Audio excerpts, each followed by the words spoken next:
The will reading lasted less than 15 minutes. My older brother Ryan smiled the entire time. My parents sat proudly beside him. I listened quietly. The attorney adjusted his glasses.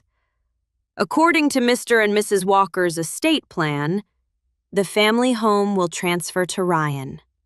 Ryan smiled. The lake cabin will transfer to Ryan. He smiled even wider. The investment portfolio, Ryan. The family business, Ryan. By the end, my name had only appeared once, to receive my grandmother's old rocking chair. My mother smiled as if she had done me a favor. There. Now everything is fair. Fair. That word almost made me laugh. Growing up, Ryan was always the future. When you wanted a new car, Dad bought one. When I needed help paying college tuition, Mom said, "You'll figure it out." When Ryan failed 3 businesses, Dad called him an entrepreneur. When I started my own consulting company, nobody even asked what I did.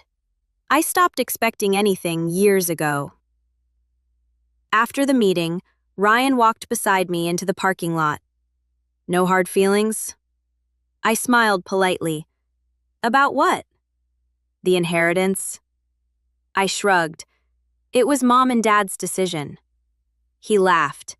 I knew you'd understand. Then he climbed into Dad's brand new SUV, the one they had bought him 6 months earlier. That evening, I visited Grandma's old house. The rocking chair sat exactly where she'd left it. As I gently cleaned the dust away, my eyes landed on a small wooden box tucked beneath the seat. I'd never seen it before. Inside was a sealed envelope. My name was written across the front. Emily. My hands started shaking. I slowly opened it. Inside was Grandma's handwritten letter. If you're reading this, it means they finally showed you who they really are. Tears filled my eyes. She knew. She had always known. Beneath the letter was another document. Not a will, not a deed. A notarized partnership agreement. I frowned. Then I read the first line. Transfer of controlling voting rights. I read it again. And again. Suddenly, everything made sense. Years earlier, Grandma had helped my father build the family manufacturing company. She had invested almost all of her retirement savings. Instead of keeping ownership herself, she quietly transferred her voting rights to me. Not ownership, not profits, voting control. One signature. That was all it represented. One signature. The document explained everything. No major company decision, no sale, no refinancing, no transfer of ownership could legally happen without my written approval. Grandma had never told anyone, except the attorney who prepared the agreement. The next morning, I searched the state business records.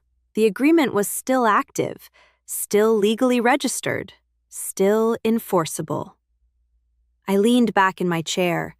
My parents had spent years planning to hand everything to Ryan without ever checking the original corporate documents. 3 days later, Dad called. Ryan's taking over the company Monday. We're signing the ownership transfer. I figured you'd want to come. I smiled. I wouldn't miss it. He laughed. I knew you'd support your brother. I looked at Grandma's agreement lying on my desk, then quietly replied, I'll definitely be there. Because neither my parents nor Ryan had remembered the one document that required one forgotten signature. Mine. Part 2. Approximately 600 words. Monday morning arrived. The conference room was filled with lawyers, accountants, and senior managers. My parents sat proudly at the head of the table. Ryan wore a brand new tailored suit. He looked like he'd already become CEO. Dad smiled at everyone. After 40 years, it's time to pass the business to the next generation. Everyone applauded. Ryan stood. I promise to continue Dad's legacy. More applause followed. The company's attorney opened the transfer documents. Everything appears to be in order. He placed the papers in front of my father. Dad signed, Mom signed. Ryan picked up the pen. Just before it touched the paper, another voice interrupted. I'm afraid we can't continue. Everyone turned. An older attorney had just entered the room carrying a thick leather file. Dad frowned. Who are you? The man introduced himself. My name is Richard Lawson. I represented Margaret Walker. My grandmother. The room became quiet. Dad looked confused. My mother passed away years ago. I know, Mr. Lawson nodded. But she instructed me to appear if ownership of this company was ever transferred. He placed a document on the table. I believe everyone should read this first. Ryan laughed. This has nothing to do with today. The attorney calmly replied, It has everything to do with today. He opened the file. This is a registered partnership agreement signed 22 years ago. Under its terms, no transfer of ownership, voting control, company sale, merger, or refinancing can occur without the written approval of Ms. Emily Walker. Silence. Complete silence. Dad stared at me. What? Ryan looked at me in disbelief. That's impossible. Mr. Lawson slid the original notarized agreement across the table. Your mother's investment created this protection. It has remained legally enforceable ever since. The company lawyer quickly examined the document. After several long moments, he slowly nodded. It's valid. Fully enforceable. Dad's face turned pale. We've been running this company for years. Yes, Mr. Lawson replied. But major ownership changes still require Ms. Walker's signature. Ryan slammed the table. Why didn't anyone know about this? I answered quietly. Because no one ever asked. The room fell silent again. Dad looked at me.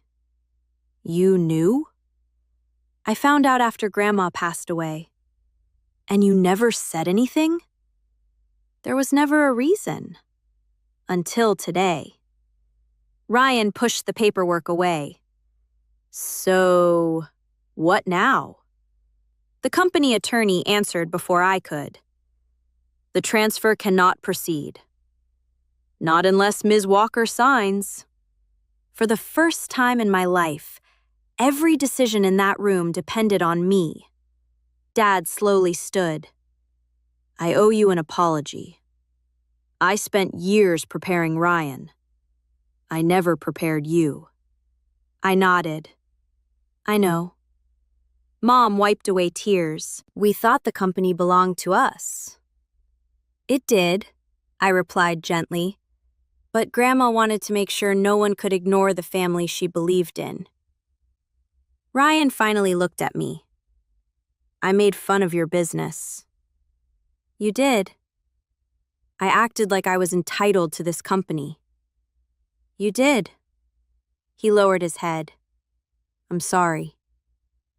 I looked around the room, the executives, the lawyers, the employees who had spent decades building the company. Then I smiled. I'm not here to stop the transfer. Everyone looked surprised. I only wanted one thing. Dad swallowed. What? I want this company led by someone who earns it, not someone who inherits it. I turned toward Ryan. If you're willing to learn, if you're willing to work, I'll sign. But if you ever expect this company because of your last name, I never will. Ryan stood silently. Then, for the first time in years, he nodded. I'll earn it. I believed him. I picked up the pen, signed my name, and slid the documents back across the table. The transfer was complete. As everyone stood to leave, Mr. Lawson smiled. Your grandmother always believed this day would come. I smiled back. She didn't leave me the company. She left me something much more valuable. The right to make sure the right person received it. Sometimes, the most powerful inheritance isn't money. It's one forgotten signature that reminds everyone, respect can never be inherited. It has to be earned.